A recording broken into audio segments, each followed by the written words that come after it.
Hi, Karen Joy Fritz here. And today I want to talk about the TinyBiz model that I call the partner.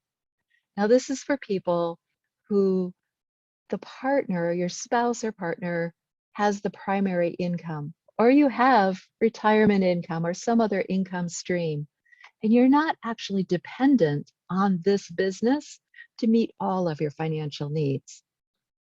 But you still have good to give. And by golly, you want it to be profitable. It's not just a hobby. So with the partner model, the idea is you're generally available, but there might be periods of a week or 2 weeks when you're going on a trip with your partner. My idea is your partner has some kind of a trade show in a fabulous place and you get to go along. So what is it that needs to adapt to that? On the marketing front, you'll need to have marketing places where you can show up and then go away for a bit. Sometimes networking groups require that you show up every single week. Not a good match, unless you have somebody else that'll take your place. But other networking groups, right, because you're mostly in town, you can belong to those local groups, especially perhaps the ones that are philanthropically based.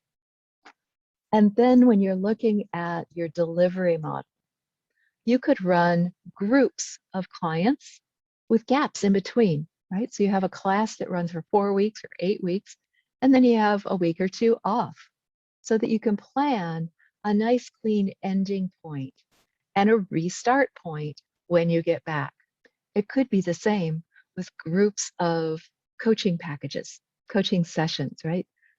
8 weeks on, 3 weeks off, or something like that.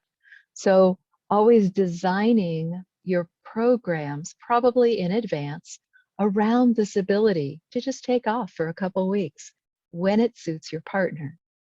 I would love to hear how this works out for you.